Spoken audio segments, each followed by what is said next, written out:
Veja no ICL Notícias, segunda edição. Mais um revés na Lava Jato. Juíza que substituiu Moro será investigada. E 2 desembargadores que julgaram o caso serão afastados do tribunal.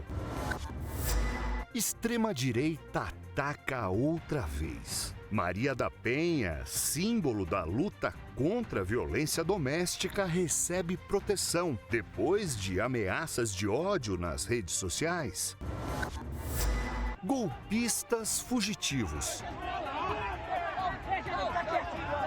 Polícia Federal vai pedir a extradição de foragidos de 8 de janeiro que foram para a Argentina.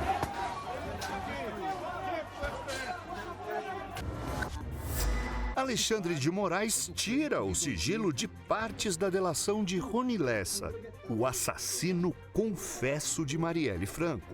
Aquilo relativamente bem e teria condições de fazer aquele disparo. O ICL Notícias, segunda edição, está no ar.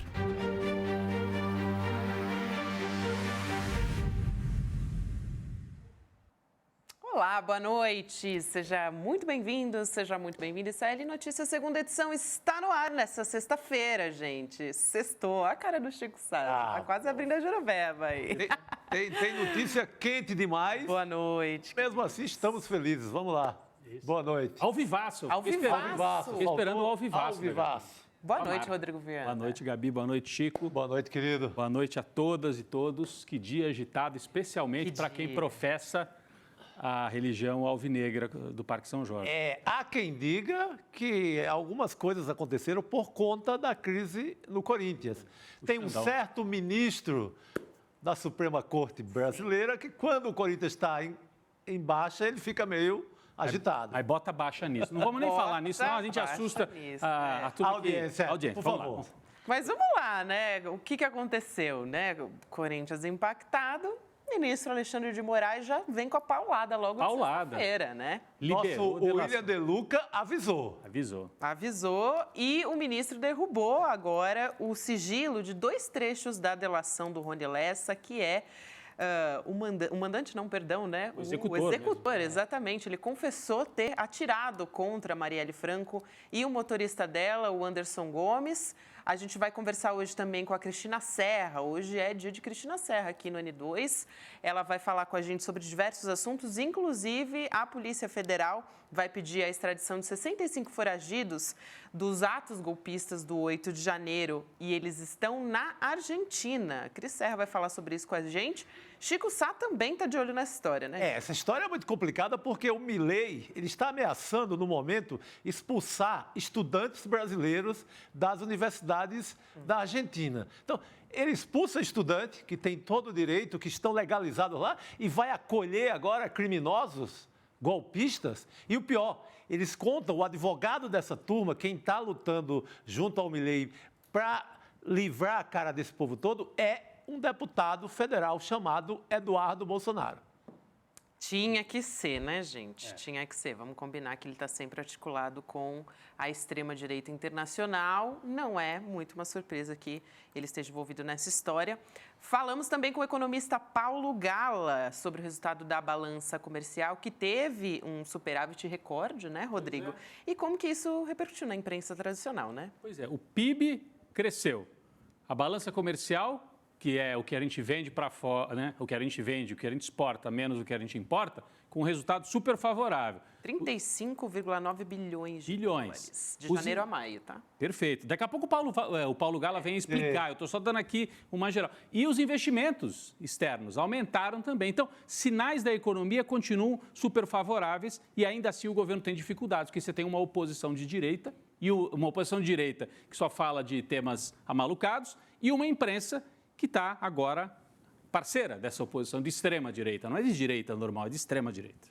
É isso. E a gente fala sobre negacionismo também para começo de conversa. Tem muito assunto para a gente explorar nessa sexta-feira, né, Rodrigo? Exatamente. Negacionismo, quando a gente fala de negacionismo, Gabi, normalmente a gente pensa em saúde, por causa da pandemia, né? Na pandemia... Falou ontem sobre isso. E falou ontem também sobre isso. Então, negacionismo da saúde. Bom, o negacionista mor foi o ex-presidente Jair Bolsonaro, aquela história toda da cloroquina, ivermectina, e espalhou isso pelo Brasil, os tios do Zap, as tias, matou um monte de gente. Então, negacionismo da saúde. O campeão, Jair Bolsonaro. Aí, ó, fez lives. Olha, a gente tem que lembrar que 2 anos atrás, a gente estava com esse homem toda semana fazendo live, falando barbaridades. Quando eu vejo gente dizendo, o governo Lula está me frustrando um pouco. Gente, governo sempre frustra um pouco, né? Porque entre o sonho e a realização fica sempre um certo, às vezes, uma distância. Mas olha da onde que nós saímos. Meu Deus do céu. Meu Deus, vamos lembrar, gente. E olha, vamos lá, as pessoas estão muito assim, eu vejo algumas, né, desanimadas. A gente tem combate para travar. Nós temos que enfrentar isso aqui. Esses caras estão vivos ainda. Então, negacionistas da saúde. Vamos enfrentar essa gente. Negacionistas do clima. Negacionismo do clima, Gabi, a gente já mostrou aqui, o Rio Grande do Sul acabou virando um símbolo disso, mas o próprio Eduardo Bolsonaro, que você acabou de citar, que está lá se articulando com o Milei, aparecia em montanha, onde nevava, para dizer, olha aí, ó, a gente tem um vídeo aqui do Eduardo Bolsonaro, também conhecido como Bananinha, foi para lugar... daqui a pouco a gente mostra. Foi para lugar onde tem neve, e aí mostra aquela neve e fala, estão falando em aquecimento global? Que aquecimento global é esse? Olha aí o frio. Rapaz, que ignorância. Mas não é ignorância, é o projeto de confundir, de deixar tudo... Aí, ó, é esse aqui, ó. Estou num lugar nos Estados Unidos, fica tão distante da linha do Equador, né, quanto Buenos Aires. E aí ele está mostrando que lá está nevando. Que lá está nevando. E aqui está um inverno daqueles, temperatura abaixo de 0. Não me diga. Não é?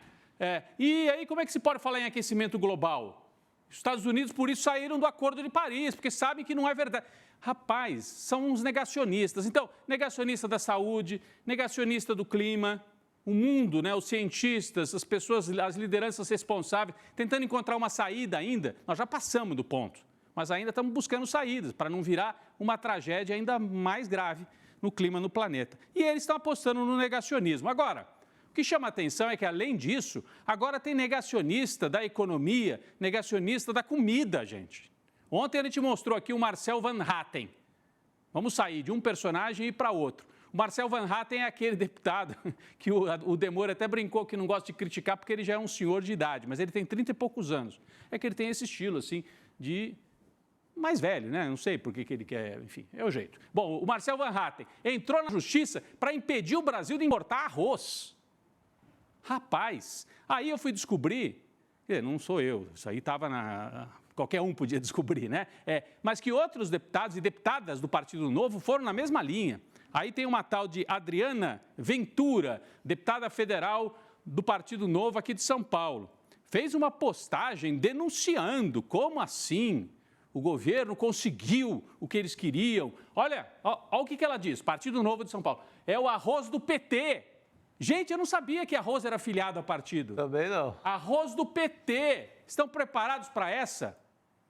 E aí fala as maiores barbaridades e tal. Essa compra prejudica os produtores do Rio Grande do Sul, que já afirmaram que não houve quebra de safra. Estão fazendo terrorismo com a comida do brasileiro. São terroristas e são negacionistas. Porque daí, olha que interessante. Então fica esse pessoal do Partido Novo chamando de arroz do PT. E olha, tome cuidado. Está circulando por aí, a gente nem acredita nisso, Chico, mas nos grupos de zap, você ouve as conversas por aí, nas padarias, nos botecos, o pessoal comentando que o arroz do PT é arroz de plástico, que não é arroz de verdade. É um arroz falso. A gente acha isso uma barbaridade. Mas para quem já espalhou tanta loucura, até na pandemia, é só o que faltava. Então eles estão dizendo que não é para comer o arroz, porque é o arroz do PT, é um arroz que não é de verdade. Olha, eu espero que a maioria do povo não entre nessa, acho que não vai entrar. Que ponto a gente chegou, né? Mas nós chegamos nesse ponto. E aí vem a CNN, que é uma televisão, CNN Brasil, mantida por um empresário, inclusive, próximo ao bolsonarismo. E aí publica uma matéria dizendo o seguinte, na contramão do que falam os deputados e deputadas do Partido Novo e dos bolsonaristas. Aqui é o colunista de economia da CNN, Fernando Nakagawa. Sim. Brasil tem arroz branco mais caro do mundo em maio, diz a FAO. Ele trouxe um fato. Parabéns, o nosso colega jornalista que cobre essa área, pegou o relatório da FAO e trouxe e fez aqui, ó. O grão aumentou 10% no Brasil após a tragédia no Rio Grande do Sul. O preço no país é 29% superior, por exemplo, ao da Tailândia. Então, precisa ou não precisa importar? Eu separei aqui mais um trechinho da matéria, que é da CNN, tá? Não é do Partido Comunista da China, nem de Cuba. É da CNN Brasil, do empresário ligado ao Bolsonaro, mas que não briga com fatos nesse nível, me parece. Vamos para um trecho aqui da matéria? É a tabela. Ele mostra o preço por tonelada, comparando o Brasil. Olha só onde que está mais caro.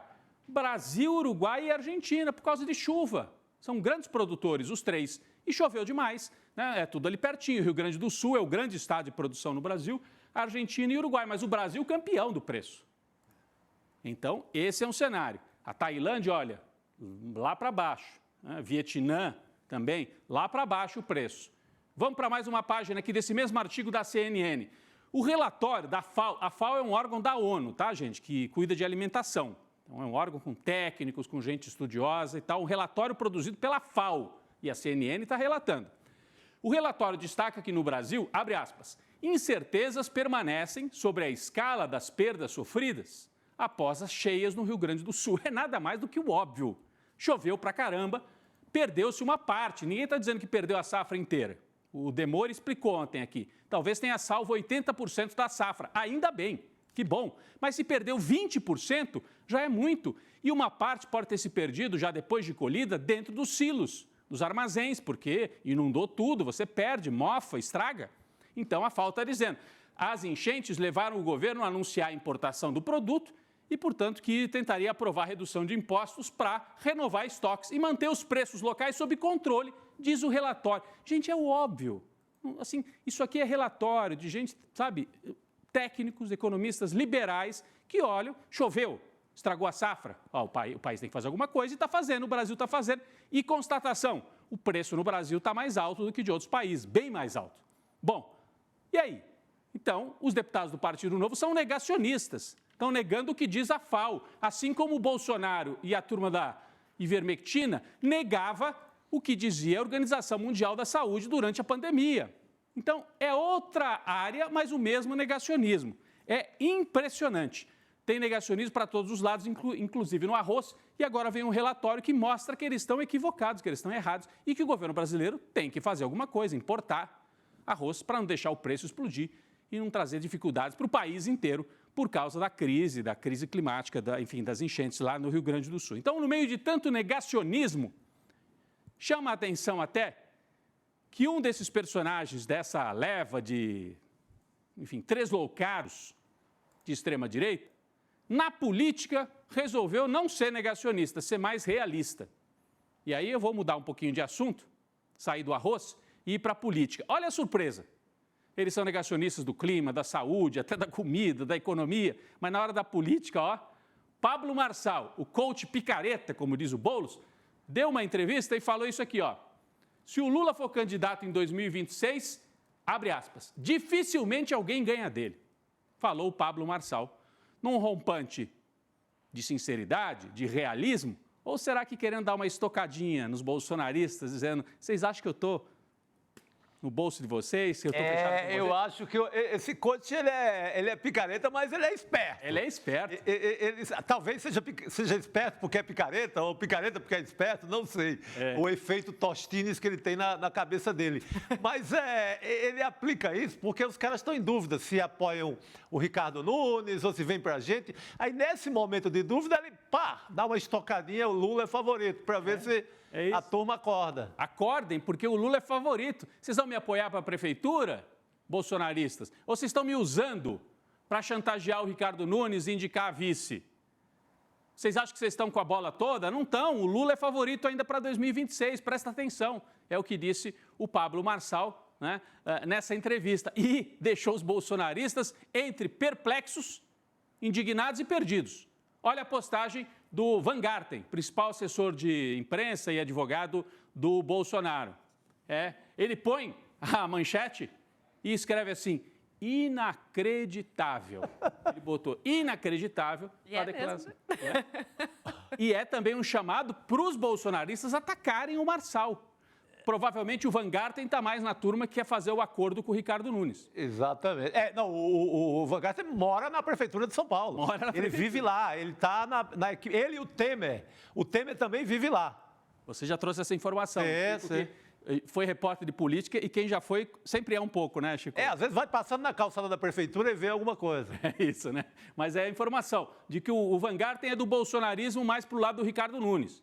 E aí, não gostou. Que história é essa que o Lula é favorito? Não, inacreditável. Aí o divertido é ir nos comentários, na postagem do Van Garten. Só bolsonarista irritado, perdido. Aqui, ó, Érica. Vetaram o Ricardo Salles se candidatar a prefeito para apoiar o Ricardo Nunes. Agora aguenta essa, galera. Para completar, está circulando o vídeo desse aí, Marçal, adivinha com quem? Com o Janones. Tirem suas próprias conclusões. Ou seja, eles estão perdidos. Né? Não sabe se apoia o Marçal, se fica com o Ricardo Nunes, mas o Ricardo Nunes também não é bolsonarista. Aí vem outra aqui, ó. Ele foi ameaçado, a Sandra Freitas. Outra. Ele foi ameaçado, foi comprado. O que aconteceu? Por que ele está falando que o Lula é favorito? Só queria entender, é uma pergunta, não é uma afirmação. Ele queimou o filme total, já era para mim, né? Diz a Sandra. O Rodrigo Bonicenha também acha a mesma coisa. Tem outra questão. Se não tivermos voto com impressão, eles voltam para o negócio do voto impresso. Meu Deus do céu. Fica impossível a direita ganhar. Então, eles concordam que vai ser difícil ganhar do Lula porque o voto não é impresso. Então, aquela loucura de sempre do bolsonarismo. Mas eles estão perdidos. Essa fala do Pablo Marçal tirou os caras do prumo. Vamos para uma próxima, só para encerrar esse capítulo aqui. Mais um comentarista aqui na conta do 2, só para encerrar, na conta do Van Garten. Ele disse o que todo mundo já sabe. Com o Lula aí tem umas maquininhas mágicas. Sabe o que é, né? A urna eletrônica. E fica difícil para qualquer um, até para o Biruliro, que é o Bolsonaro. Eu traduzo porque bolsonarismo é uma linguagem assim que a gente precisa traduzir às vezes. Marcos Quibão. Já teve seus 20 segundos de fama, agora sossega o facho.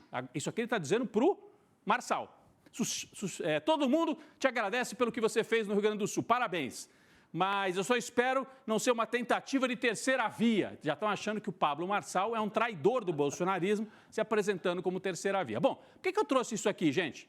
Porque a gente o Chico tem essa expressão aí que eu acho muito boa. Tem uma esquerda meio esquerda Ibis, que é aquele time lá do Pernambuco que só perde, né? Maravilhoso. Então, assim, é aquela esquerda que sempre acha que já perdeu. Não, o bolsonarismo é invencível. Invencível porque eles são muito bons nas redes, eles dominam tudo, eles vão para o Congresso, fazem aquela bagunça. Gente, eles são uma bagunça, eles perderam a eleição com o governo na mão. A gente não pode ter medo, tem que prestar atenção, porque eles são fortes na sociedade. Mas do lado de lá tem muita bagunça, tem muita disputa, certo? Olha, isso aqui é um exemplo. Então, a gente tem que prestar atenção, eles têm força, mas não pode ficar achando que eles são fortes demais, não tem jeito de ganhar. Tem.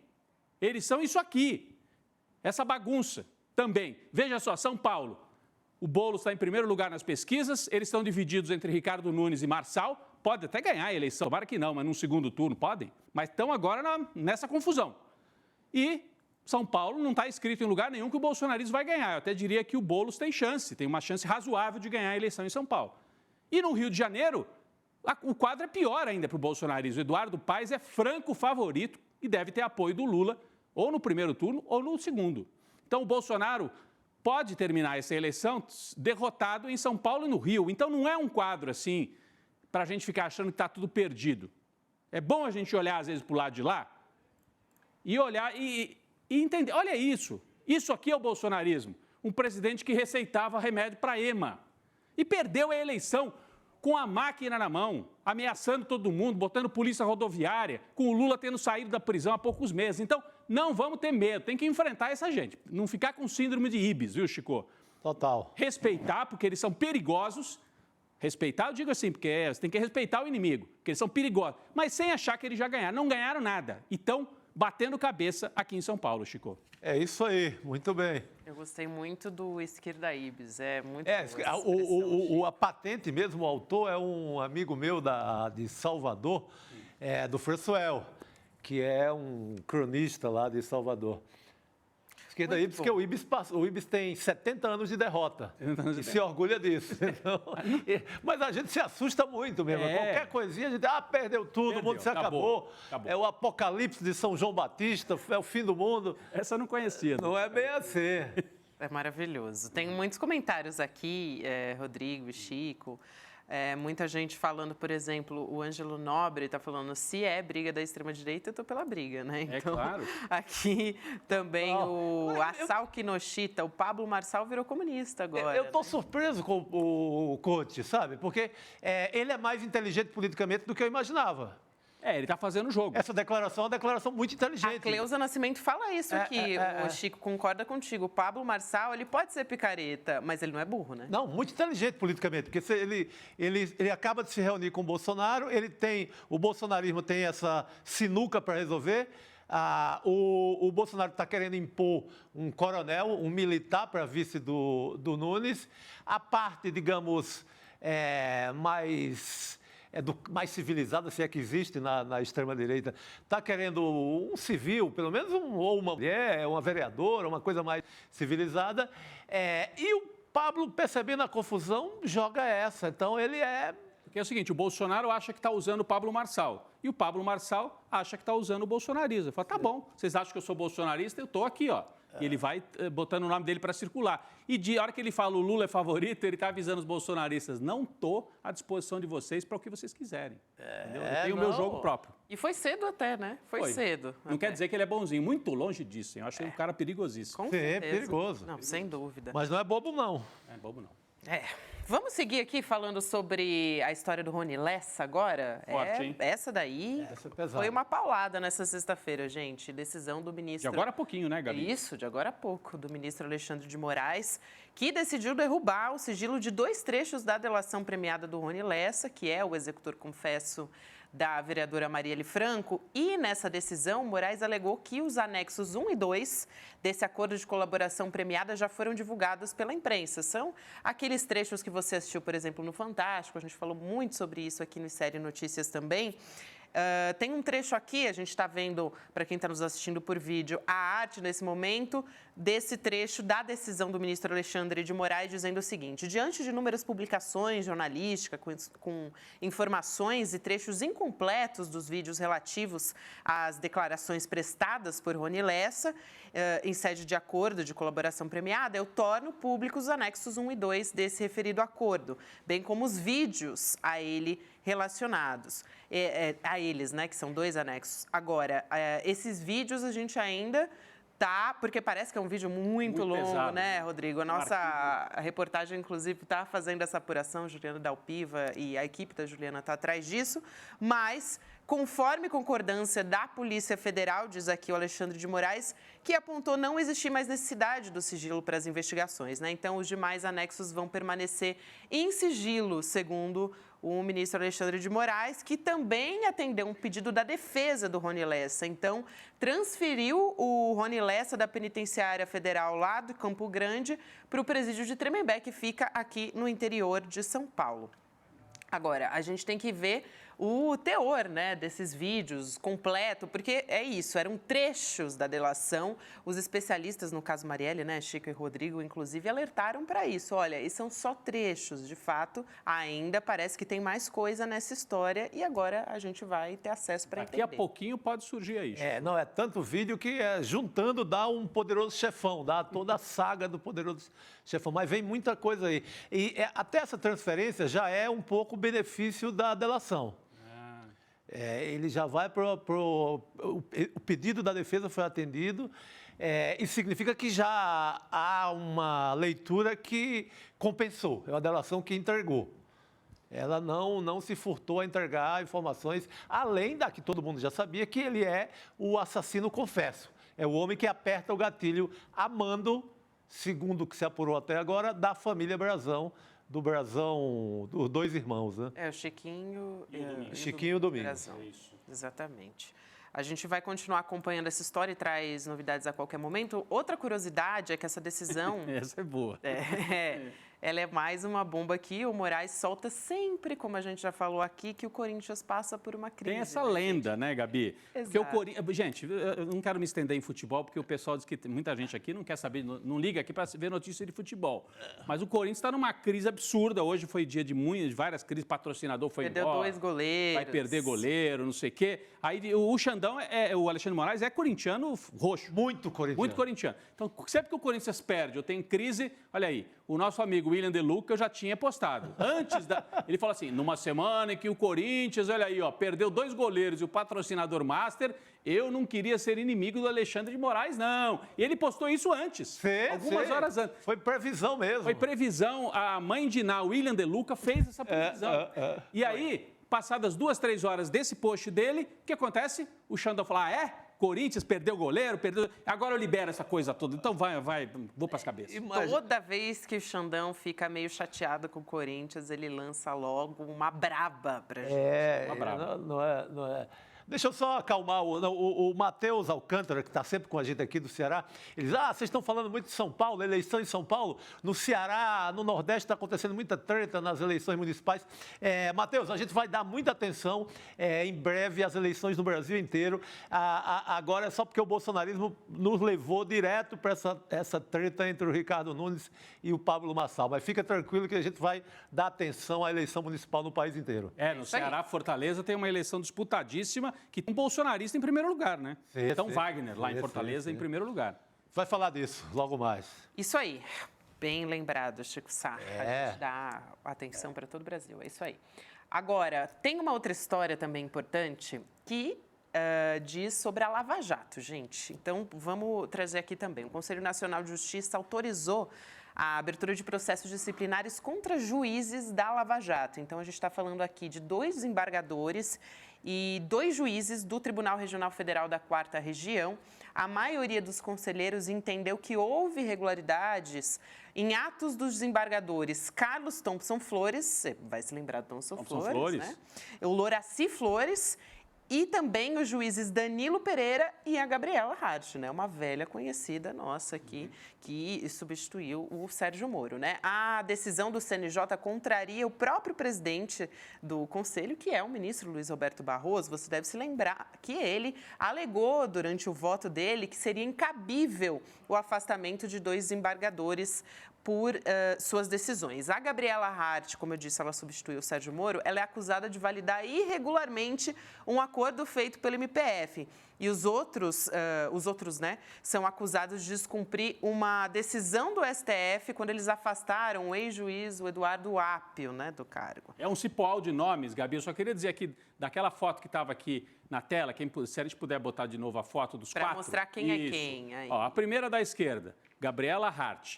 Gabriela Hart, só para relembrar, o nosso público aqui é ligado, mas só para relembrar, ela foi a juíza que entrou no lugar do Moro assim que o Moro saiu do cargo, né? Ela foi a juíza que substituiu. O Moro fez a primeira condenação, o caso do triplex do Guarujá, e ela assinou a segunda condenação do caso do sítio de Atibaia, fazendo copia e cola. Lembra? Ela copiou uma frase inteira. Não teve nem trabalho de pensar outra coisa. Pegou a frase do Moro e enxertou de uma condenação para outra. Ela é a Gabriela Hart. E ela também autorizou o repasse de 2 bilhões, né, dos acordos de delação, né, firmado lá com os investigados, que seriam aquele fundo lá. Aquela fundação, que o Dallagnol queria. Então, ela era muito ligada ao Moro e essa turma aí de Curitiba. Já o Thompson Flores, que é o segundo que está ali, que é de uma família de gente da área jurídica, até o bisavô dele já era político ou era juiz lá no Rio Grande do Sul. O Thompson Flores era o presidente do TRF4 durante o período da Lava Jato, né? Ele coordenou tudo isso, ele ajudou o Moro a coordenar. Ele não votava, ele não era daquela turma dos 3 da segunda instância que votava, eram outros 3. Mas ele estava na coordenação de tudo. Lembra quando um juiz manda soltar o Lula num plantão de fim de semana? O Thompson Flores foi quem segurou, falou, não solta, não vai soltar não, deixa ele aí. E tinha ordem para soltar. E o Thompson Flores, então, é super lavajatista, próximo à Lava Jato, é de direita, é amigo de militar, é um cara super conservador. Eles não estão sendo julgados por isso, pela opinião, pela questão política, mas por terem colocado os pés pelas mãos e agido de forma suspeita em vários casos, né? Esses 2, assim, eu conheço bem. Os outros 2, um é o Loraci e o outro é o juiz, que já é o terceiro ali na linhagem da 13ª Vara, que acabou assumindo também aquela mesma vara do Moro, Chico. Essa turma inteira estava de plantão permanente para agir em relação a qualquer coisa que ligasse o PT aos processos da Lava Jato. Era plantão permanente, não podia soltar ninguém, não podia ter habeas corpus, não podia nenhum benefício. E agora a gente vê o que pensa e quem eram eles de verdade. Interessante isso que você citou aqui, que o Barroso acabou derrotado, porque o Barroso presidia o CNJ e algumas semanas atrás ele até parou o julgamento no meio, né? Ele deu aquele voto e tal. E agora foi derrotado nessa decisão aqui, né? Então é uma decisão importante que sinaliza que o jogo não está ganho para o Moro. O Moro teve uma vitória no Tribunal Eleitoral, mas são duas coisas diferentes, né? São dois processos. No Tribunal Eleitoral é a questão dele como senador, como político, não tem nada a ver com a atividade dele de juiz. No CNJ, eles julgam se os juízes agiram de maneira incorreta, ou até ilegal ou criminosa. E essa é a maior preocupação do Moro. Né? Essa é a parte pesada contra o Moro. A parte que depois pode chegar no Supremo Tribunal Federal e virar um caso criminal contra ele. Isso aí. Vamos seguir acompanhando Chico Sá, Rodrigo. Sabe quem está chegando aí para conversar com a gente? Cristina Serra. Nossa! Falar sobre a extradição dos golpistas. Boa noite, Cris. Oi, pessoal, boa noite. Sextando aqui com vocês, né? E com o Xandão. Ele tá afiado hoje, Cris. A turma está dizendo que está torcendo para o Corinthians ir logo para a Série B. Me perdoa, Rodrigo. Uruca, nós dois. Porque se vai para a Série B o Corinthians, finalmente o Bolsonaro vai ser preso. A gente sofre, hein? A gente sofre. Só o Corinthians na Série B para o Bolsonaro ser preso. Nessa lógica que a gente está imprimindo. Olha o que a gente tem que passar, Rodrigo. É difícil demais. Bom, gente, falando em golpistas, né? Que a gente está falando aqui de golpistas que causam estragos e tal. Tem uma encrenca que pode, né, virar uma encrenca entre o Brasil e a Argentina e o governo Milei, né, na Argentina, o que é mais importante, porque a Polícia Federal vai pedir extradição de 65 foragidos dos atos golpistas do 8 de janeiro. O Chico Sá falou sobre isso na abertura do programa e eles estão na Argentina. Esse pedido vai ser feito pelo Ministério da Justiça, na verdade, e a ordem de extradição, então, deve ser dada pelo Supremo Tribunal Federal. O G1 está dizendo que uma parte desses foragidos já fez um pedido de asilo, inclusive, ao governo Milei. Então, só para relembrar, gente, porque a gente teve aquela operação ontem da Polícia Federal, foram 208 mandados de prisão contra os golpistas que foram expedidos, né? Com risco de fuga ou então já foragidos. E aí foram feitas, até o momento, 50 prisões e 158 continuam foragidos. E a gente tem agora essa notícia de que 65 foragidos estão na Argentina. Ou seja, dos 150 e poucos que a polícia não conseguiu prender ontem, tem uma parte lá na Argentina. 60 e poucos, a gente já sabe que estão na Argentina e agora o governo já está pedindo a extradição para o governo Milei. Acho que é isso que você ia encaminhar para a Cristina comentar. É um resumo, assim, da história, né? Exato, Cris. O que pode, né? Inclusive, eu já te pergunto, o que isso pode gerar? E se para o Milei, né? A gente estava até aqui conjecturando, antes de começar o programa, se para o Milei seria, na verdade, mais uma ferramenta para ele dizer, olha, estou apoiando aí a extrema-direita no Brasil, né? E tudo mais, se mostrar útil. O que o Milei certamente vai dizer é que ele está recebendo e certamente protegendo essas pessoas em nome da democracia e da liberdade de expressão, porque é assim que a extrema-direita faz hoje em dia, né? Ela distorce a verdade factual, a realidade, porque eles criam esses universos paralelos em que eles vivem. Certamente esse vai ser o argumento. São pessoas que estavam defendendo a liberdade no Brasil, tentando impedir que o Brasil virasse uma ditadura. Esse é o discurso aqui dos golpistas e é o discurso do Milei. O que a gente não sabe ainda e, portanto, a gente não tem como ir além do terreno da especulação, qual é a consequência agora, o desdobramento com relação a essas pessoas que já estão lá. Porque precisa entender como é que funciona o sistema argentino para pedido de refúgio ou de asilo político, né? A pessoa, para pedir qualquer tipo de proteção especial num outro país, precisa, em tese, mostrar, comprovar que é um perseguido político, por exemplo, né? Ou vítima de algum crime de ódio, perseguição por gênero, por exemplo, no seu país de origem, né? Com o governo Milei, na verdade, nem precisa de muita comprovação. Essas pessoas, inclusive, porque tem um detalhe, né, gente? São 60 pessoas. Não foi assim 1, 2, 3, 4, 5, nem 10. São 60 pessoas investigadas por golpismo aqui no Brasil que foram para a Argentina. Quer dizer, isso sugere uma ação minimamente coordenada. Então, tem que ver qual é, de fato, o pedido, juridicamente falando, que essas pessoas vão fazer e quais são as instâncias, os mecanismos, o que a lei argentina determina, né, sobre o que deve ser feito em cada uma dessas situações. Como eu disse, pode ser um pedido de refúgio, pode ser um pedido de asilo, tem diferenças, né, tem nuances entre esses pedidos e tem que saber quem é que decide. Em que medida, qual é o nível, digamos assim, de arbítrio do presidente, né? O Congresso argentino tem alguma palavra nisso? Ministério, bom, se for algum órgão do Executivo, vai obedecer o Milei, né?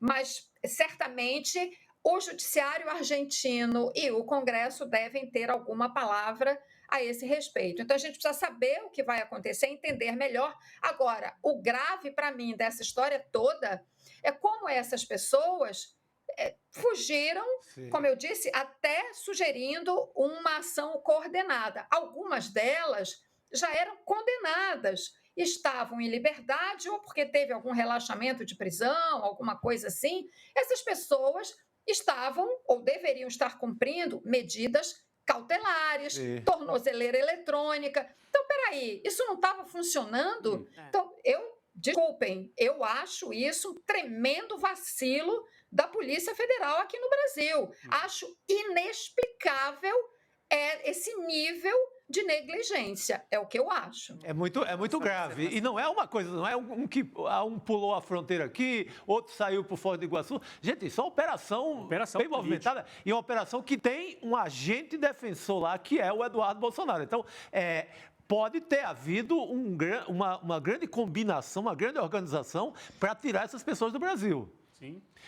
Se você tem do outro lado o Eduardo Bolsonaro em defesa junto ao governo da Argentina, e são 65...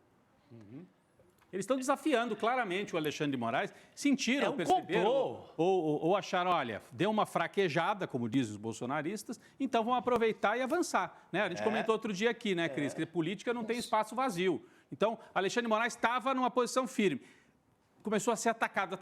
Deu certo, de certa maneira, a tática bolsonarista de fazer as manifestações, São Paulo e outras. Criou-se um clima, Alexandre de Moraes deu uma recuada, o TSE... né, deu uma amenizada, não avançaram rapidamente nos indiciamentos e nas denúncias, e aí os bolsonaristas falaram, vamos adiante, vamos desafiar. E esse pode ser o caminho, inclusive, do ex-presidente. Do Jair? Sim, porque ele tem RG, ele está com o passaporte retido, mas basta ele ir para Foz do Iguaçu, pular a ponte ali, que ele está garantido. RG você circula nos países do Mercosul. Do Mercosul, então, esse pode ser o mesmo caminho do Jair Bolsonaro. É isso.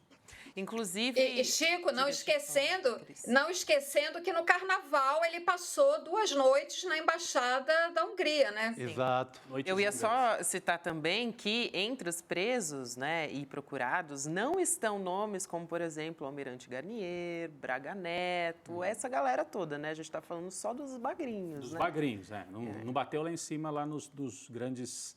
mentores aí do Estado. Não, e há um descuido no geral, não só... Aí não dá para se culpar se é STF, quem é, ou se é o governo Lula em relação aos militares. Mas, para você ter ideia, hoje tinha um tenente-coronel que tinha ameaçado Lula de morte, tinha feito uma montagem na internet. Esse cara estava para ser nomeado pelo Zé Múcio Monteiro para a defesa. Então, há um descuido generalizado com essa turma. Houve uma folga. Achando, já passamos o principal e tal, vamos tocar adiante. E faltou combinar com os adversários, Gabi. Faltou combinar. É isso. Vamos trazer... E só, gente, só rapidamente, Gabi, só um último ponto que eu acho que dependendo de como o governo Milei, como o Milei vai conduzir essa situação, isso pode levar a um incidente diplomático com o governo brasileiro, né? A gente tem que acompanhar. Exatamente. Bem lembrado. Que pode ser útil para o Milei, que está em dificuldades econômicas. Por um lado, ele depende do Brasil. Outro dia, o Lula salvou o Milei porque ia ficar sem gás a Argentina. E o Lula autorizou o envio de gás emergencialmente para que a Argentina... Eu acho que é um risco muito grande economicamente. Ele depende muito do Brasil para emergência, né? Como esse tipo do gás que ele precisou. Porque fala aquela coisa toda, mas na hora H a diplomacia funciona. os negócios entre Brasil e Argentina funcionam. Então, ele compromete receber um gás, receber uma ajuda da Petrobras no momento complicado da economia argentina. A Argentina está no buraco. Um buraco total. Gente, lembrando, daqui a pouco a gente vai voltar a falar do caso do Rony Lessa, né, dessa delação, desses trechos da delação que agora, né, o sigilo foi derrubado. A gente vai voltar a falar sobre isso. A gente tem que prestar muita atenção nessa história dos golpistas, né, porque como a gente já falou aqui ontem também, tem uma operação de anistia pró-Bolsonaro. Então, o presidente da Câmara, o Arthur Lira, ele colocou em regime de urgência um projeto de lei do deputado Luciano Amaral, que é do PV de Alagoas, que limita as delações, né? Que proíbe delações premiadas de investigados presos. Então, muita gente viu nisso uma manobra para melar a delação do Mauro Cid. A gente até falou a respeito disso. Hoje o deputado Luciano soltou uma nota para dizer que a proposta dele, abre aspas, não possui nenhuma relação com ideologias políticas, nem se vê destinada a atingir investigações ou processos específicos, fecha aspas. Agora, é muita coincidência, né, Chico Sá, o Arthur Lira querer pautar Agora, isso o que me chama a atenção é o presidente da Câmara, todo poderoso da Câmara. Ele para tudo e ele começa, ele mesmo, coordenar uma operação de salva Bolsonaro. No mínimo, um aceno, no mínimo. Porque, mal ou bem, com kit robótica que o Gilmar Mendes segurou, que ia sobrar para o Arthur Lira, com corrupção, ele estava tocando os projetos do país em votações. Se ele para tudo, presidente da Câmara, isso eu não vi nem o Severino Cavalcante fazer isso. Verdade. Fica muito pequeno, ele acaba a gestão muito pequeno. De uma insignificância. Você para o Congresso Nacional para salvar a pele de um ex-presidente. Sabe, é um projeto mesquinho, né? É ordinário. É mais na linha do Eduardo Chico, Cunha, né? Chico Mas Sá, fala, Cris. Arthur Lira sendo Arthur Lira, né? Inclusive, esse deputado que apresentou o projeto é do PV, é de Alagoas, né? É o mesmo estado do Arthur Lira. Sim. O Arthur Lira está em plena campanha para controlar a sua sucessão. Ele quer fazer o seu sucessor, né? E um projeto como esse, obviamente, seria uma enorme vitória do PL, que poderia fazer com que o PL apoiasse em bloco a candidatura do sucessor do Arthur Lira. Esse é um aspecto, né, dessa movimentação que a gente está vendo no Congresso nos últimos dias, tanto com relação a esse projeto de anulação da delação premiada, da possibilidade de se anular delações premiadas, que poderia chegar no caso do Mauro Cid, como o outro projeto tramitando de anistia aos golpistas, que poderia, lá na frente, ser um projeto de anistia ao próprio Bolsonaro. Então, conduzindo ou permitindo a condução, pautando esse tipo de projeto, o Lira, com isso, consegue o apoio de toda a extrema-direita na Câmara para o seu candidato à sua sucessão. Essa é uma leitura, esse é um aspecto, na verdade, né, concreto disso que a gente está vendo. A outra explicação para esses movimentos, né, é que nós já estamos vendo a antessala de 2026. Nós já estamos na antessala da campanha de 2026. As coisas que vão acontecer em 2026, no ano da eleição, da próxima eleição presidencial, elas começam a ser decididas agora, né? A extrema-direita não se conforma com a inelegibilidade do Bolsonaro. O próprio Bolsonaro não se conforma com isso. Daí esse projeto de anistia está se movimentando.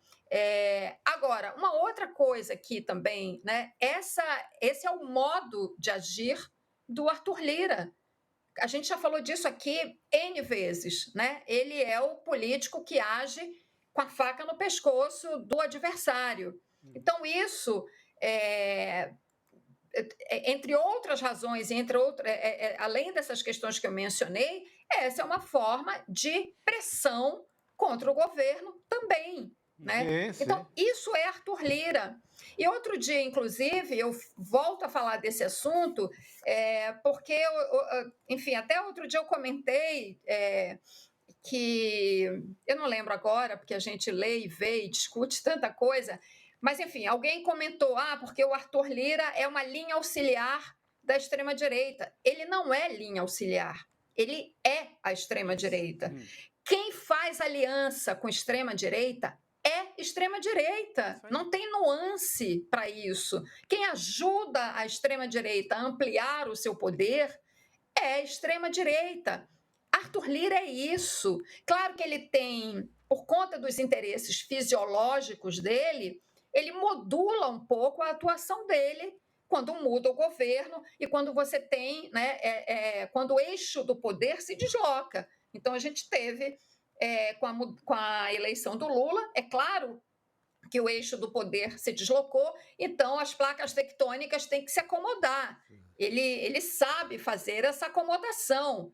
Isso não quer dizer que ele não seja outra coisa politicamente do que extrema-direita. Resumindo, nós temos uma situação no Congresso que, de fato, é dificílima, que é uma extrema-direita forte, um centrão fisiológico fortalecido ainda com o esquema das emendas, que continua funcionando, e você tem um presidente da Câmara que é, sim, de extrema-direita, é fisiológico e também com interesses muito particulares, além dos interesses do centrão que ele defende. Então, de fato, para o Lula é uma situação dificílima. Para o Lula, não só para o Lula, para o país, para nós brasileiros, que estamos mal com esse esquema de poder consolidado no Congresso nesta legislatura. Queria fazer uma explicação aqui, Rodrigo. Tem muita gente perguntando aqui no chat, né, sobre esse projeto ser do Luciano Amaral, que a gente estava explicando aqui, do PV de Alagoas. Na verdade, o primeiro que circulou, né, é o projeto do Wadi Damuz, ex-deputado do PT. E o Arthur Lira esclareceu que o projeto é do Luciano Amaral, porque, inclusive, na verdade, é o seguinte, né, só para explicar melhor, o projeto, o texto do Amaral, ele foi apensado a um outro projeto, que é esse do Wadi Damuz. Então, a gente está falando, a apensação é um instrumento ali na Câmara dos Deputados que permite tramitação conjunta, né, dos dois projetos. Então, são assuntos que são iguais, que são semelhantes, e aí eles tramitam em paralelo, vamos dizer assim, né, conjuntamente.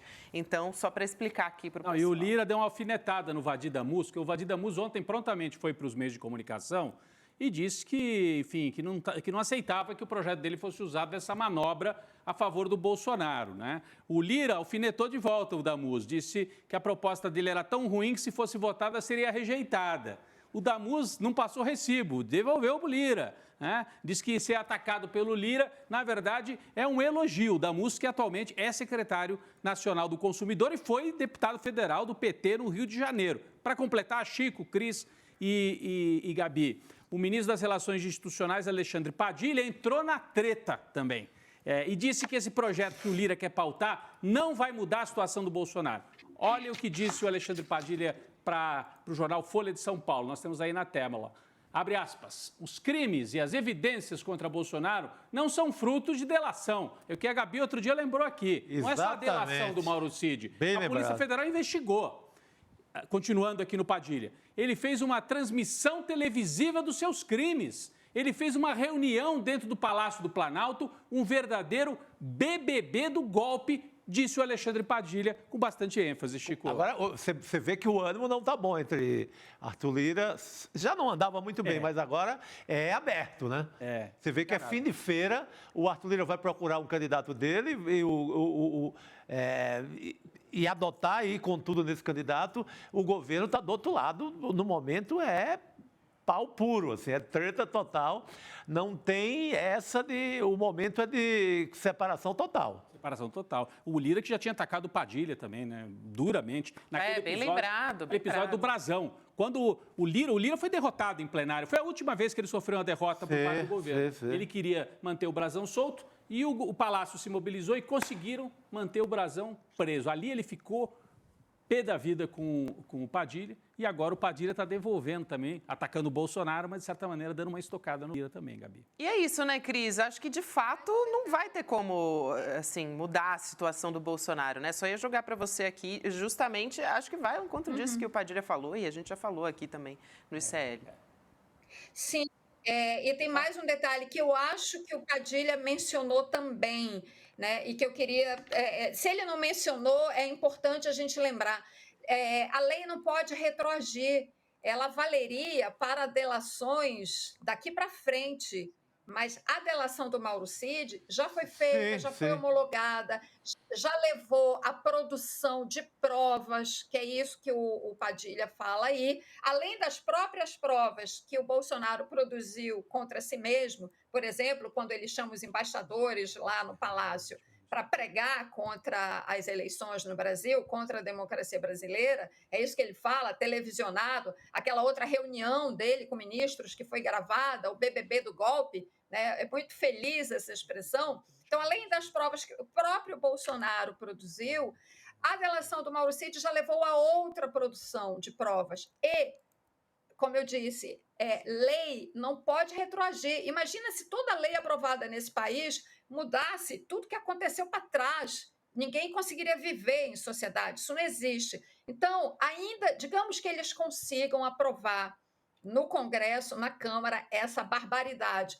Isso vai ser judicializado. Em algum momento, alguém vai questionar o STF para dizer, bom, tá bom, STF, diz agora, a anulação de delações só vale daqui para frente ou vai retroagir? O STF vai dizer que não pode retroagir. Agora, isso é o que provavelmente, né, acontece num país em que as coisas funcionam minimamente. Agora, até que, digamos, isso seja votado, digamos que seja aprovado e chegue eventualmente ao STF, isso faz uma marola enorme, isso funciona como instrumento de pressão, né?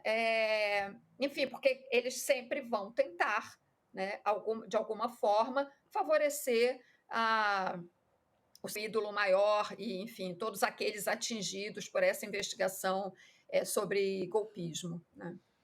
É isso, Cris. Obrigada por hoje. Bom final de semana para você, querida. Um beijo. Valeu, obrigado. Tchau, pessoal. Bom fim de semana. Obrigada, Cris. Obrigado, querida. A gente já falou aqui sobre a decisão do ministro Alexandre de Moraes de derrubar o sigilo de 2 trechos da delação do Rony Lessa, que é executor confesso do assassinato da Marielle Franco e também do motorista dela, o Anderson Gomes, né? E ele divulgou ali os anexos 1 e 2 do acordo de delação premiada e também atendeu um pedido da defesa para transferir o Rony Lessa lá de Campo Grande para um presídio no interior aqui de São Paulo. Agora, tem uma informação exclusiva da coluna da Juliana Dalpiva de que uma policial civil apresentou uma denúncia contra o delegado Rivaldo Barbosa, preso como um dos mandantes, né? Sim, ao lado dos 2 irmãos Brazão, né? Exatamente, um dos mandantes da morte de Marielle. E a Marcela Santos de Souza Ribas, que é essa policial civil, ela fez a denúncia espontaneamente na Polícia Federal e ela alegou que o Rivaldo tentou cooptar ela para trabalhar nas empresas de segurança dele. Então, olha só, ela disse que ela negou esse convite e que a função, o que exigia essa função? Que ela utilizasse banco de dados sigilosos da Polícia Civil. E ela também está acusando o ex-chefe de assédio moral. Então, olha só agora mais informações a respeito do Rivaldo Barbosa que deixam ele ainda mais enrolado nessa história, né, Nossa, Chico? esse caso do Rivaldo, assim, todos os personagens são... assim, tem uma capivara enorme, vão ser condenados a anos e anos de cadeia, mas esse Rivaldo é um personagem muito interessante nesse ponto de vista, né?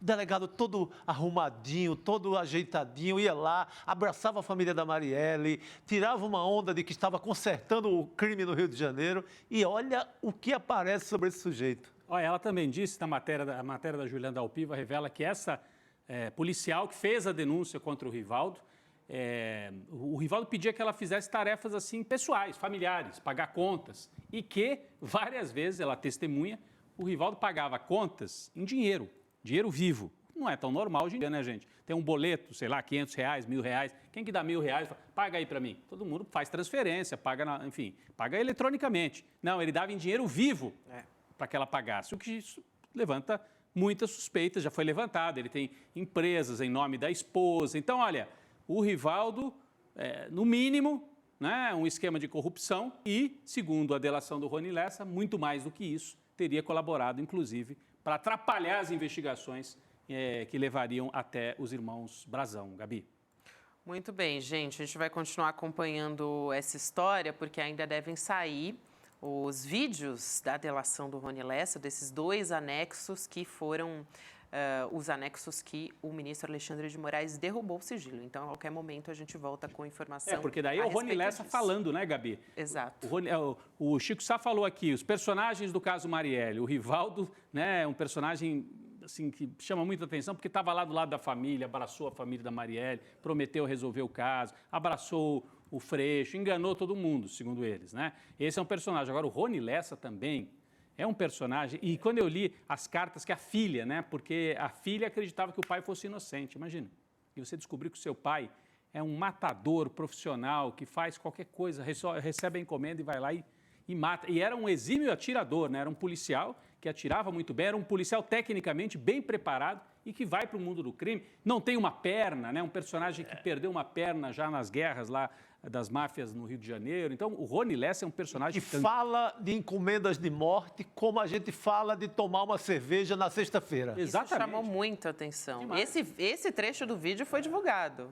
Sim, que ele fala, porque me chamou para matar, aí era, mas aí a morte para matar, mas nesse caso eu ia receber muito mais. É com uma frieza impressionante. É uma frieza de psicopatia, né mesmo, né? Então deve ser chocante, eu fico imaginando, e a Juliana na coluna dela, há meses atrás, trouxe uma carta da filha, entrevistou a filha, assim, a filha não tem nada a ver com a história, né? Ninguém escolheu ser filha do Rony Lessa, é um drama, né, claro, muito mais para a família da Marielle, mas imagina ser filha de um matador.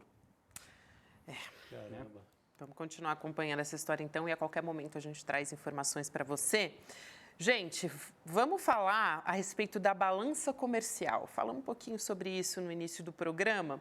A Miriam Leitão, né, jornalista da TV Globo, da Globo News, disse hoje que está surpresa com o resultado da balança comercial e o presidente Lula deu um retweet nessa fala da Miriam Leitão. A gente vai conversar sobre essa história com o Paulo Gala, que é economista, professor da FGV.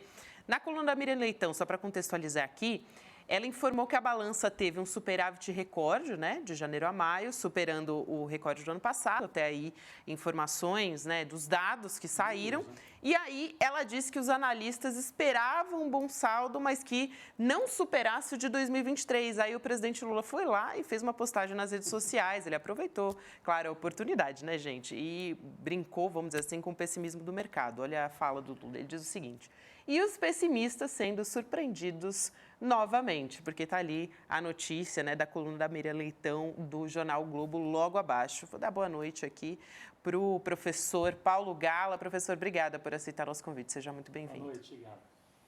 Obrigado. É um prazer conversar com vocês, todos que nos assistem. É um prazer.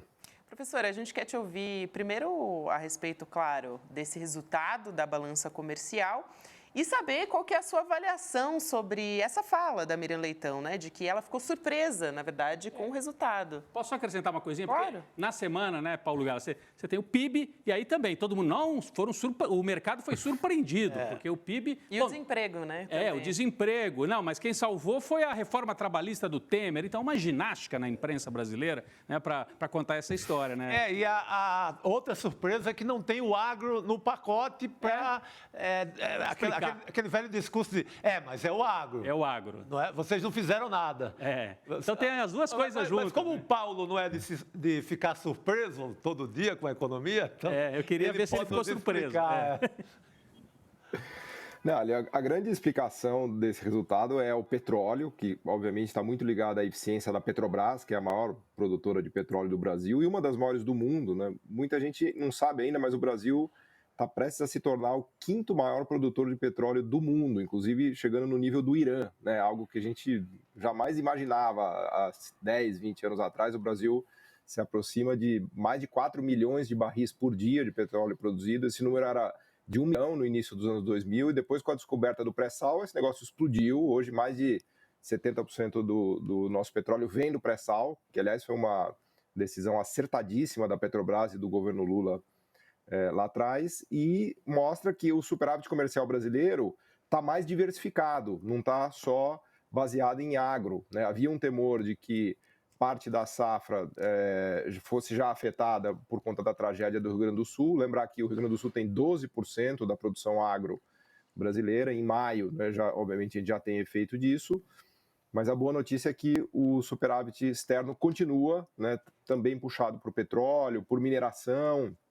O agro também teve um desempenho bom, mas de fato todo mundo estava mais focado nesse resultado do agro e a parte de petróleo foi muito positiva. E olhando para frente, a perspectiva é muito boa. O Brasil tem os próximos 5 ou 10 anos de produção de petróleo fantástica, né? Isso traz arrecadação, traz royalties, traz lucros, traz empregos. É uma das grandes notícias da economia brasileira a descoberta do pré-sal e esse novo Brasil do petróleo, né? Isso é uma novidade incrível para a gente, né? Super importante essa avaliação de que vem da Petrobras, né? Boa parte desse superávit da balança comercial. Eu queria só voltar, Paulo Gala, para a análise dos números do PIB. Foi no começo da semana, mas está dentro da semana ainda, fazendo esse balanço, né? E aí, no PIB, a gente viu que cresceram os serviços, né, a área de serviços, e foi muito puxado o aumento do Produto Interno Bruto pelo consumo das famílias, né? Ou seja, salário, renda que vem de salário, mesmo de trabalho, ou de renda de programa social. Eu queria que você explicasse isso para a gente, né? O que explica que o Brasil esteja conseguindo, né, crescer, não de maneira espetacular, mas manter um certo crescimento, 2,5% anualizado, se isso é relevante e qual é a perspectiva daqui para frente? Claro, isso se conecta inclusive com a notícia que vocês deram aqui do desemprego, que surpreendeu para baixo, né? O último dado de desemprego também foi muito bom, de 7,5%, né? Abaixo do que se imaginava, mostrando que o mercado de trabalho brasileiro está forte. E um mercado de trabalho forte ajuda a sustentar um PIB forte, porque as pessoas têm renda, têm salário, portanto elas gastam e a economia gira, né? E tudo funciona. Mas é importante destacar também o dado de investimento que veio muito forte no PIB. O investimento tem um termo meio chatinho que os economistas usam, que é a formação bruta de capital fixo, que é um palavrão em economês, mas significa algo muito simples, que é a construção de fábricas, máquinas, equipamentos, galpões, prédios, né, que são bens econômicos que aumentam a capacidade produtiva da economia. Então, a melhor notícia que a gente teve nesse PIB divulgado no começo da semana foi o aumento do investimento, né, e principalmente investimento puxado pelo setor privado, né? Isso mostra que o setor privado está acreditando e está investindo no país e está ampliando a capacidade, porque uma economia que cresce sem aumento de capacidade, sem aumento de investimento, eventualmente ela tem problemas de inflação, de falta de oferta, de falta de capacidade produtiva. Então, fazia tempo que o investimento não aumentava e de fato, foi uma ótima notícia que a gente teve no PIB que foi divulgado essa semana. Certo. Boa, Paulo. Eu tenho uma dúvida em relação a quando, Paulo, esse efeito se tornará mais, digamos, mais relevante para as famílias. Quando o governo, no momento, ele ainda tem que ficar comunicando que são bons dados, há um esforço de comunicação, de publicidade pesado para tornar isso importante para a população. Quando isso vai chegar... vai passar assim, uma sensação para as famílias que, olha, o governo Lula realmente está influenciando na economia popular, na economia do dia a dia, no arroz, no feijão, na nossa alimentação, na dívida das famílias. Quando isso vai ficar muito patente e quase difícil da oposição responder? Olha, as pessoas já devem estar sentindo isso, porque o efeito no mercado de trabalho é muito forte. A gente teve um desemprego que foi quase a 15%, caiu para 7,5%. Os salários têm subido de maneira consistente, né? Tem várias matérias recentes na imprensa que mostram que os novos empregos que estão sendo criados são de maior qualificação, de salários mais elevados, né? Uma notícia mais recente que eu li, que me chamou a atenção, a gente está batendo recorde de pedidos de demissão voluntários no Brasil. O que significa isso? As pessoas estão com coragem de se demitir porque elas sabem que elas vão conseguir um emprego melhor com um salário maior. A gente está na máxima, acho que de 2 ou 3 anos, de pedidos voluntários de demissão, porque as pessoas estão trocando de trabalho para um trabalho melhor, de melhor qualidade e com maior salário. Então, os dados do mercado de trabalho são todos divulgados por várias pesquisas que a gente tem, de IBGE, de FGV, de vários institutos estão aí, né? Agora, a questão de avaliação política, infelizmente eu sou economista, não consigo nem entender direito o que acontece com a economia. Para entender a questão política, seria melhor chamar um cientista político, né? Agora, Paulo Gala... Não, isso é uma questão importante que ele colocou, porque o Biden, por exemplo, está com uma dificuldade enorme, mesmo com dados que consideram relevantes para a economia, não são mensurados politicamente, não estão chegando na política. Então, mas o Biden tem um agravante, porque a inflação está muito puxada nos Estados Unidos, por incrível que pareça. Até a inflação brasileira está menor do que a americana. Então, até nesse quesito a gente está indo bem, mas lá a dívida das famílias está aumentando muito e a inflação, apesar da economia americana estar num momento muito próspero de crescimento, de desemprego baixo, a inflação tem preocupado muito as famílias americanas. E o governo Biden está com dificuldade de combater a inflação, né? Bem lembrado, Paulo. E também o Chico, nessa pergunta que o Chico fez, quando que isso vai ser sentido lá na ponta? No começo desse ano, né, Paulo, a gente teve um momento em que houve um repique de preços na comida, no supermercado. Então, apesar de estar melhorando dos números macro, quando a pessoa ia no mercado, tinha aí, aumentou o feijão, aumentaram alguns produtos, então gera um certo mal-estar. Isso parece que essa fase passou. Então, agora a gente tem desemprego baixo, crescimento. Ele falou, eu não sabia esse dado de que as pessoas estão trocando mais de emprego. Isso é muito importante. Né? Mas eu queria só fazer mais uma pergunta para ver se ele pode nos ajudar a entender. O Paulo Gala frisou que, além de consumo das famílias e serviços, o investimento puxou o crescimento do PIB. Esse investimento vem de que setores? Vem mais de investimento externo, de novas fábricas. A gente vê que toda hora montadoras, montadora da China, até as dos Estados Unidos e da Europa que estavam ameaçando sair. Algumas estão anunciando investimentos aqui no Brasil. Quais são os setores? É mais investimento externo? É mais investimento de capital brasileiro? Como é que você pode trazer isso para a gente? Quem é que está investindo e está apostando assim num crescimento? Porque isso é crescimento futuro, né? Quando o cara investe. É crescimento para daqui a 6 meses, 1 ano, 2 anos. Não, primeiro dizer que o grosso do investimento no país é de capital nacional. Né? Quase 80% do investimento que é feito, né, e sempre foi assim, é de capital brasileiro, de empresas brasileiras. Segundo, destacar que a queda da Selic ajuda, né? A gente já começa a ver a queda da Selic, que estava quase em 14%, veio para mais perto de 10%, então isso ajuda. Outro ponto a se destacar é que o investimento em máquinas está aumentando muito, a gente vê que a produção de bens de capital no Brasil aumenta, produção de máquinas, esse é o dado, inclusive, da produção industrial dessa semana que saiu do IBGE, teve uma pequena queda na produção industrial, mas quando a gente abre o dado, a gente vê que a produção de máquinas aumenta, e isso é um indicador muito bom, porque é um componente muito nobre, né, do que a gente chama do investimento. Então, tudo leva a crer que a gente deve ter uma trajetória positiva. Eu queria só resgatar um ponto ainda de inflação e desemprego que vocês mencionaram. Os economistas têm um índice que eles chamam de índice da miséria econômica, ou índice de pobreza econômica, que é uma soma de inflação mais desemprego. É uma coisa bastante intuitiva para as pessoas entenderem. Se você somar a taxa de desemprego mais a taxa de inflação, são duas coisas ruins, né? Muito desemprego é ruim, muita inflação é ruim. Então, no Brasil, esse número está na mínima de quase 10 anos, porque a gente tem um desemprego de 7,5% e uma inflação de mais ou menos 3,5%. Então, se você somar os dois, vai dar 11%. Há alguns anos atrás, esse número bateu 17, 18, 19, porque a gente tinha desemprego de 14 e a gente chegou a ter 25, a gente chegou a ter desemprego de 14, quase 15, e inflação de 10 em 2021. Então, esse índice, que é o índice da chamada miséria ou pobreza, não é medida de quantidade de pessoas que são pobres, é uma medida meio subjetiva, né, das duas coisas que mais afetam as pessoas, que é desemprego elevado e inflação elevada. Então, no Brasil, a gente está realmente...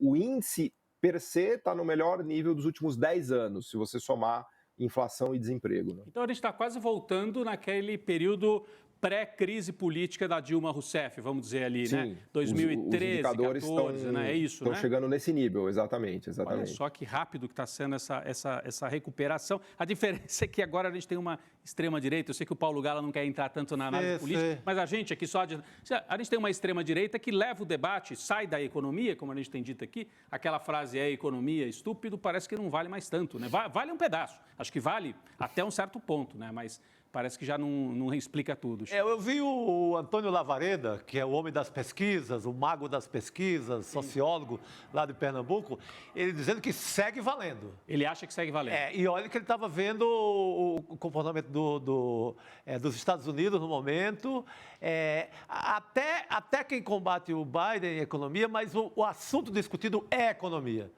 Então ele acha que segue valendo. Óbvio, tem o efeito de fake news, uma série de fatores que o Lula não enfrentou nos seus 2 primeiros mandatos, tem todo esse efeito, mas, segundo o Lavareda, é a economia estúpida. É a economia estúpida, então tá bom. É isso. Quero agradecer ao professor Paulo Gala aqui pela presença e por esclarecer aqui, Sim, né? Ele Trazer trouxe umas informações muito legais. Muito bom. Esse índice que soma a inflação com desemprego... Interessante. Eu não sabia que era um índice assim tão levado, tão... Ficou mais compreensível também para todo mundo que nos acompanha. Obrigada, professora. Até uma próxima. Obrigado, gente. É um prazer. Conta comigo. Obrigado. Boa noite. A gente continua aqui falando, mas agora a respeito do Banco Central, né? Sim. De como o Banco Central, na verdade, acusou ter sentido a repercussão negativa sobre a falta de transparência nas reuniões lá no BC.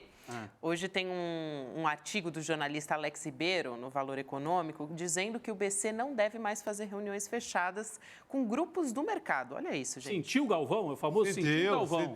Sentiu. E isso aconteceu, coincidentemente, logo depois que o Eduardo Moreira, aqui no ICL, de uma denúncia do Eduardo Moreira, e o Ministério Público foi lá junto ao Tribunal de Contas da União e pediu a investigação de possíveis manipulações no Boletim Focus que poderiam ter impactado na decisão do Copom para reduzir o ritmo dos cortes da taxa de juros, né? Então, nos últimos anos, o Banco Central passou a exigir transmissão ao vivo ou abertura para a imprensa de quase todos os eventos com participação do presidente e também membros do Comitê de Política Monetária. Só que quase, né? Todos, nem todos. Um exemplo são as reuniões no exterior, principalmente as que acontecem em paralelo aos encontros do FMI, né, do Fundo Monetário Internacional, ou também aqueles jantares bancados por Luciano Huck, por exemplo, como aconteceu em maio, e que foi dito ali, né, pelo Luciano Huck, que não tem nenhum componente político, é só um jantar. Só um jantar entre amigos. Imagina, aquele jantar, naquele conjunto, na leitura política da semana, aquele jantar talvez tenha sido a parte mais importante. Claro. É mais importante que a reunião do Copom. É isso. Ou então, foi uma espécie de reunião do Copom, uma espécie de reunião do Banco Central com o Tarcísio, o bolsonarismo moderado. Então, aquele jantar... lá no Joá, não sei, ele mora por ali, né? Ali no Joá. Aquele jantar no Joá, ele é muito revelador da elite brasileira, né? Ele diz tudo. Agora, é engraçado também, o cara queria fazer agora, o Roberto Campos Neto, fazer Big Brother da reunião do Copom já no final, quando está indo embora. Está indo embora. O principal ele já fez, ele embarreirou. Ele pode estar pregando, inclusive, uma sacanagem para quem vai assumir. É claro, mas é isso que ele está fazendo. Porque ele ficou com o Bolsonaro 4 anos e quase 2 anos já, vai completar 2 anos com o Lula, embarreirando, principalmente aqui na fase do Lula, que os juros pudessem cair mais. Você imagina, mesmo embarreirando, nós estamos com esses resultados que o Paulo Gala acabou de trazer para a gente. O Brasil está voltando à sensação de bem-estar de 2014, né? É que ainda não furou, não conseguiu chegar. A cada pontinho desse, que pode ser decidido, inclusive, no jantar do Luciano Huck, a cada pontinho desse, cara, o país vai para outro lugar, mexe. É muita gente que ganha um salário que não é alto, mas é muita gente. Então, se ganhar um pouquinho mais, é o que o Lula sempre fala, coloca dinheiro na mão dos mais pobres, dos trabalhadores, e se espalha numa velocidade. Aliás, se o Luciano Huck soubesse, ele sabe, né? Ele sabe que ele é muito inteligente. Mas seria até melhor para o familhão, para ele vender lá os carnês dele, que agora ele entrou na linha Silvio Santos. Para ele vender lá o plano de capitalização dele, ou esse sorteio, não sei bem a natureza jurídica, a melhor forma seria a economia voando. Claro, é a melhor coisa. Né? Lembrando também que o ICL, né, fez um protocolo, né, no Banco Central, via Lei de Acesso à Informação, Sim. questionando sobre o relatório Focus também. Então, Sim, querendo saber quem é que previu que a inflação vai para 8, dando a desculpa para o Campos Neto e a turma deles, né, para que tivessem mantido a taxa de juros ainda alta. Quem é que fez isso? De onde veio essa previsão? Totalmente fora da curva, não é? De onde veio? são os pessimistas, mas não é que eles são pessimistas porque eles se enganam. É o pessimismo a serviço de alguns para que ganhem dinheiro. Com esse pessimismo, taxa de juro alta é dinheiro no bolso de quem tem papel da dívida pública brasileira. É isso. E também porque estatísticas são públicas, né, gente? Então, todo mundo tem o direito de acessar. E aí, é com base nisso que o ICL fez esse pedido. Claro. Falando no Campus Neto também, gente, tem uma história curiosa, né? O presidente do Banco Central vai ser homenageado, sabia? Pela Assembleia Legislativa de São Paulo, Chico Sá. Na segunda-feira, ele vai receber a maior condecoração da Alesp, o Colar de Honra ao Mérito Legislativo. E quem propôs essa homenagem é o deputado bolsonarista Tomé Abduch, líder do governo Tarcísio lá na casa, mas a presidente do PT, a Gleisi Hoffmann, já criticou essa decisão, né, da Alesp, condenou a política fiscal do BC, inclusive na gestão do Roberto Campos Neto. A gente tem o trecho que ela publicou nas redes sociais, ela disse o seguinte, a Gleisi Hoffmann: a conta de juros da dívida pública consumiu 800 bilhões de reais. Isso mesmo. Ela até coloca entre parênteses, né? Do governo nos últimos 12 meses, dos últimos 12 meses, perdão. O que representa 74% do chamado déficit nominal. Isso sim é que é gastança, mas os porta-vozes do mercado na mídia reclamam dos custos da Previdência, da saúde, da educação, do Bolsa Família, do que sobra para o governo cuidar da população. E o maior responsável por essa tragédia fiscal é o presidente do BC, que vai ser homenageado pela bancada bolsonarista da Alesp. É o prêmio de seus correligionários pela sabotagem à economia do país. E é o governo Lula, é o que diz a Gleisi Hoffmann. Sabe o que é que isso comprova? Homenagem num ambiente político que o Campos Neto politizou os juros o tempo inteiro. Sim. Que ele bolsonarizou a economia o tempo inteiro. Isso é muito interessante que você Sabe? Politizou. É um selo de que ele politizou.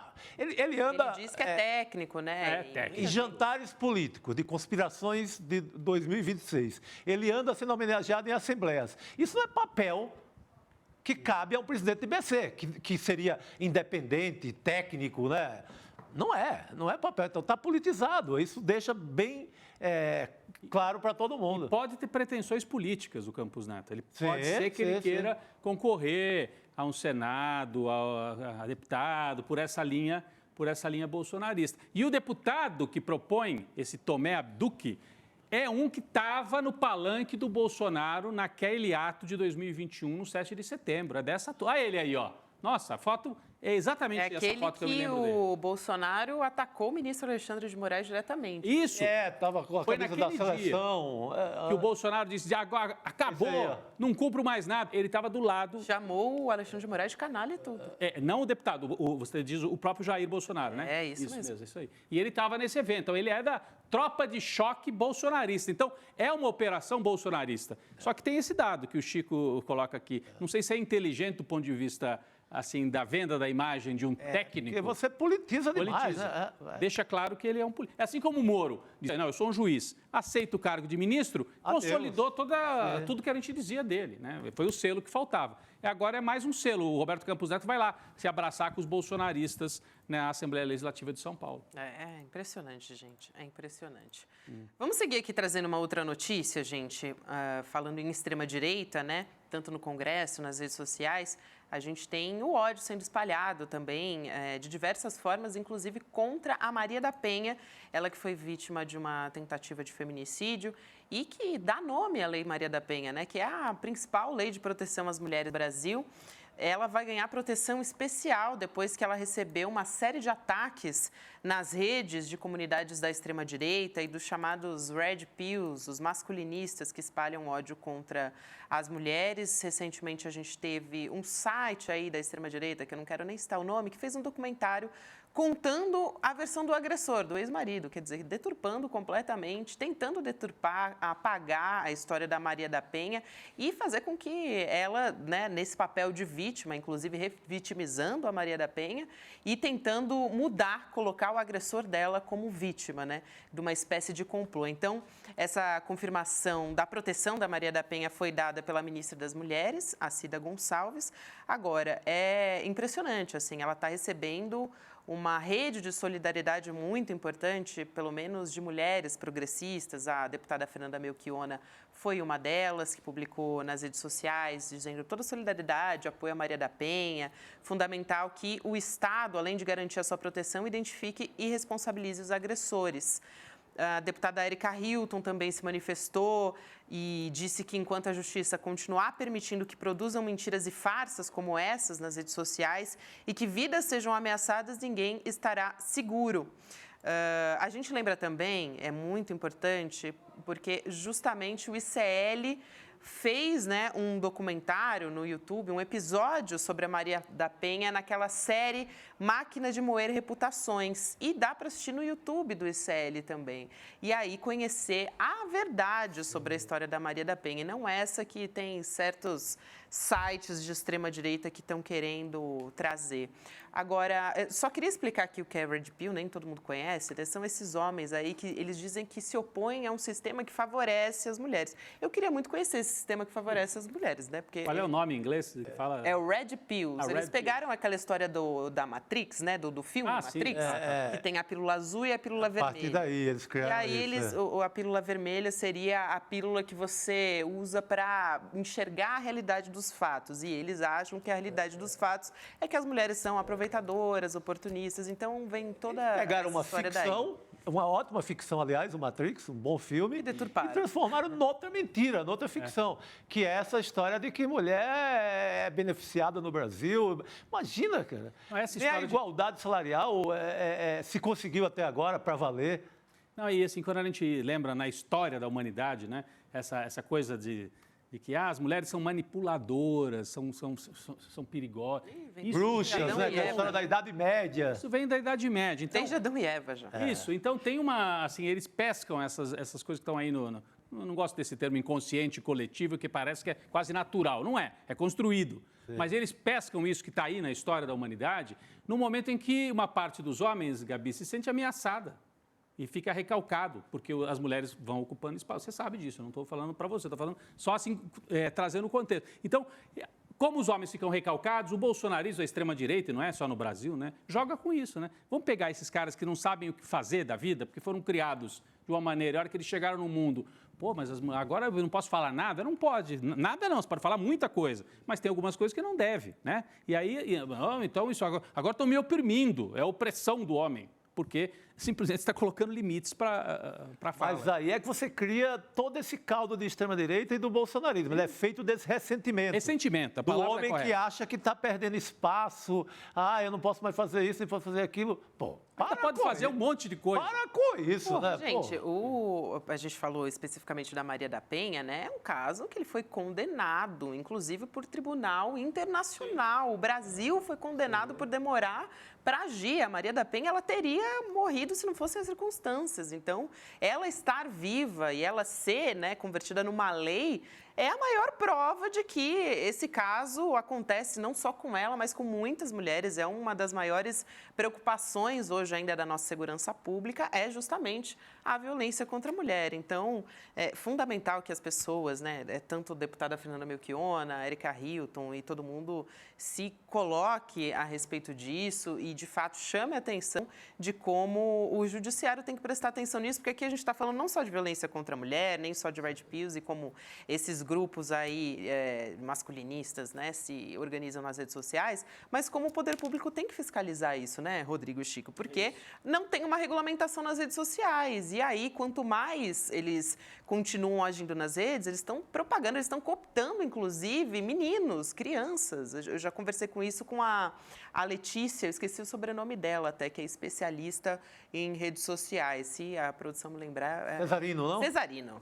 Perfeito. A Letícia Cesarino é especialista nesse assunto, estuda muito, e ela fala sobre como essas crianças, elas acabam caindo nesses grupos, e como não existe uma fiscalização, não existe uma regulamentação, elas são cooptadas e... Mas é impressionante que o Estado brasileiro, depois de tantos anos, tenha que oferecer proteção policial para Maria da Penha. E o documentário aqui do ICL, quando você olha a capa do documentário, tem 3 personagens aí, a máquina de moer reputações. O Paulo Freire, porque a escola, como disse outro dia um bolsonarista lá na Câmara, educação é lugar da esquerda.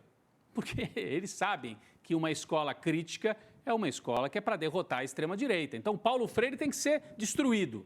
Não vão conseguir, mas eles tentam.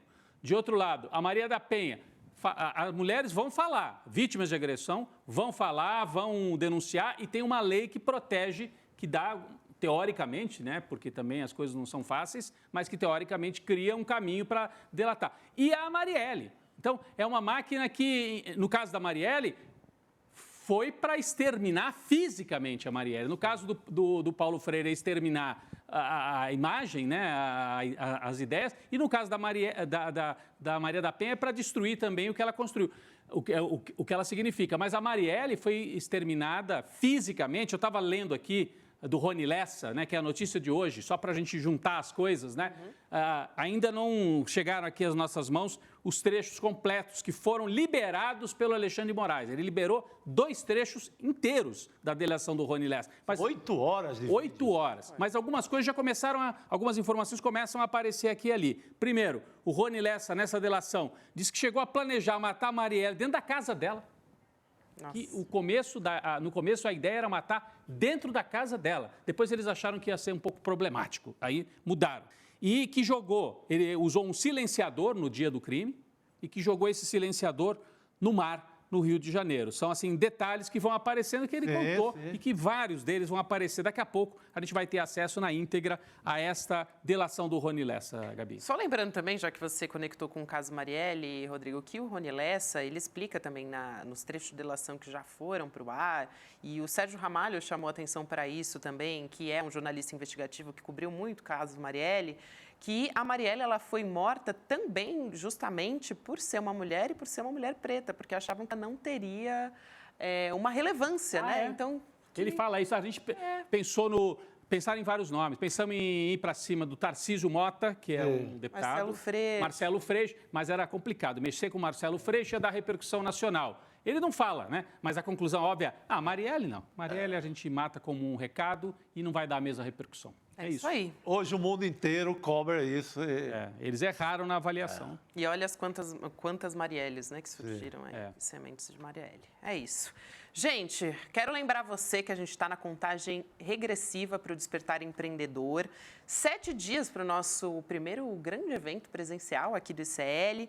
A gente vai estar lá, inclusive, né, um dos rostos mais queridos da imprensa vai estar lá também junto com a gente para contar a experiência como jornalista e sobre um novo desafio como empreendedora.